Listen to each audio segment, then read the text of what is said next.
নমস্কার, শুভ সন্ধ্যা। আজকে একটা বিশেষ দিন, ন্যাশনাল আর্মি ডে। তো সেটা ঠিক আছে। আমি জয় হিন্দ, বন্দে মাতরম, সবাইকে শ্রদ্ধা জানাচ্ছি দেশের জন্য যারা কাজ করছেন। কিন্তু একটা বিশেষ টপিক নিয়ে আপনাদের সঙ্গে আলোচনা করছি শিক্ষক হিসাবে। সেটা হচ্ছে যে আবার 15 দিনের জন্য আংশিক লকডাউন ঘোষণা করা হলো এবং স্কুলগুলো কিন্তু ছাত্ররা আবার যাবে না, যেহেতু এবার 50% নিয়ে চলছিল, যেমন স্টাফ নিয়ে, সেরকমভাবেই আমাদেরকে স্কুল যেতে হবে। এখন ব্যাপারটা হচ্ছে যে আমরা বাঙালি জাতিরা খুব হুজুগে জাতি। হুজুগে জাতি এই কারণে বললাম যে মেলা, খেলা, ট্রেন, বাস কোনো ব্যাপার নেই। যত ভাইরাস স্কুলে, স্কুলে মানে স্টুডেন্টদের, অন্যভাবে নেবেন না, আমি কোনো রকম অন্য কথা বলতে চাইছি না। বলছি বাঙালিরা হুজুগে জাতি। যদি ভাইরাসটাকে চোখে দেখা যেত তো সেইটা দেখার জন্য বাঙালিরা ভিড় জমাতো। আশ্চর্য ব্যাপার! ভাইরাসটাকে যদি আপনি চোখে দেখতে পেতেন, মেলার মতন মেলা বসে যেত। তাহলে কিছু বলার থাকে না তাহলে এরপর কথাটা। কিন্তু যা হোক, ছাত্ররা যাচ্ছে না। এখন আমার বক্তব্য হচ্ছে, একটু মজা করে বলি, যে পৃথিবী বিখ্যাত 3জন লোকের নাম বল দেখি যাদের শেষে দন্তন্য আছে। হ্যাঁ, আমি নিজেই বলি আর কি, সচিন, জিদান, লাদেন আর কল্যাণ, এই আমি। তো এটা শুনে আমার এক বন্ধু মজা করে বললো, হ্যাঁ সচিন আর দুজন খেলোয়াড় আর দুজন সন্ত্রাসবাদী। মানে সচিন আর জিদান খেলোয়াড়, আমি আর লাদেন সন্ত্রাসবাদী আর কি। তো যাই হোক, সেই জৈব সন্ত্রাস কীভাবে লাদেন ঘটিয়েছিল সেদিনে পরে আমরা প্রোগ্রাম করব। আজকে একটা বিশেষ কথা বলি, এই লক আপ আর লকডাউন এর মধ্যে তফাৎটা কি?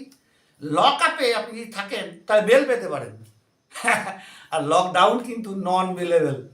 বাড়িতে আপনার গিন্নি সকাল থেকে উঠে আপনাকে ঝাঁট দেওয়া থেকে আরম্ভ করে কাপড় কাচানো সমস্ত রান্না বান্না করিয়ে নেবে, অতএব সেখানে কোনো বেল মিলবে না। এর মূল কথাটা যে কারণে আমি এই ইউটিউবে একটা পোস্ট করতে এলাম, যে এই সময় তাহলে স্কুল এডুকেশনে মানে ছাত্ররা কীভাবে শিখছে, অ্যালফাবেটগুলোই হয়তো চেঞ্জ হয়ে যাচ্ছে, এমনভাবে তৈরি হচ্ছে।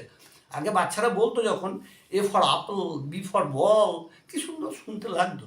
আর এখন অনলাইনের যুগে কি হচ্ছে, A for asymptomatic, B for blood test, C for corona, D for distancing, E for essential, F for fault for ventilated, G for go corona go, H for hand wash, I for immunity, J for jobless, K for Kada, L for lockdown, M for marks, N for negative report, O for oxygen, P for pandemic, Q for quarantine, R for red zone, S for sanitizer, T for Talia, U for unlock, V for vaccination, W for work from home, X for zipping ping ping, Y for yellow zone, Z for Zoom call. আশা করি আপনাদের ভিডিওটা ভালো লাগবে। ভালো লাগলে একটা share, like করবেন, comment করবেন এবং ভিডিওটা শেয়ার করতে ভুলবেন না। সকলে ভালো থাকুন, সুস্থ থাকুন, মুখে মাস্ক অবশ্যই পরবেন, হাত বারবার স্যানিটাইজ করবেন সম্ভব যতটা হবে, আর সোশ্যাল ডিস্টেন্সিং তো বালাই থাকবে না বলে দিয়েছে আগে, যে এটা তো মানে ট্রেনের সংখ্যা আরও বাড়াতে হয়, যেখানে জানি না কেন ডিসিশন নিয়েছেন রাজ্য সরকার, তার উপর দিতে আমরা মানে আমি বলতে পারি না কিছু কথা, কিন্তু এটা বাড়ালে তবে হয়তো ভিড়টা কমবে, না তো কী করে চলবে? 50% কারা দেখছে? এটা তো বিরাট কোশ্চেন। 50% দেখার কোনো লোক নেই, মানে এক একটা ট্রেনে যা ভিড়।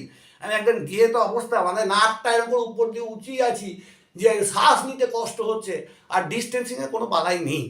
কিছু মনে করবেন না, কোনো রকম উদ্দেশ্যে আমি ভিডিও প্রচার করিনি। সকলে ভালো থাকুন, সুস্থ থাকুন, সমস্ত কিছু মেনে চলুন, যা বলছেন আমাদের মাননীয় মুখ্যমন্ত্রী, আমাদের প্রধানমন্ত্রী, সমস্তটা অক্ষরে অক্ষরে পালন করুন। আমাদের প্রশাসন, লোকাল প্রশাসন থেকে আরম্ভ করে সবাই যা যা বলছে, মাস্ক অবশ্যই ব্যবহার করবেন। মাস্ক ব্যবহার না করে আমার কিছু ছাত্র ফাইন দিয়েছে। তাহলে ফাইন দিয়েছি মানে কার জন্য ফাইনটা দিয়েছি? সে তো নিজের প্রয়োজনে মাস্কটা ইউজ করা। তো ওয়াই মাস্ক ইউজ করবে না? তুমি রাস্তায় বেরিয়ে পড়ছো, হ্যাঁ, এটা করবে। তোমরা ছাত্রদেরকেও বলছি, বাড়িতে থাকো, সুস্থ থাকো, হোম থেকেই কাজটা করো, পড়াশোনা করো, মজা করে কতগুলো কথা বললাম তোমাদের এন্টারটেনমেন্টের জন্য। আশা করি ভগবান পরম প্রেমময় ঈশ্বর তোমাদের মঙ্গল করবেন। সকলে ভালো থাকুন, সুস্থ থাকুন।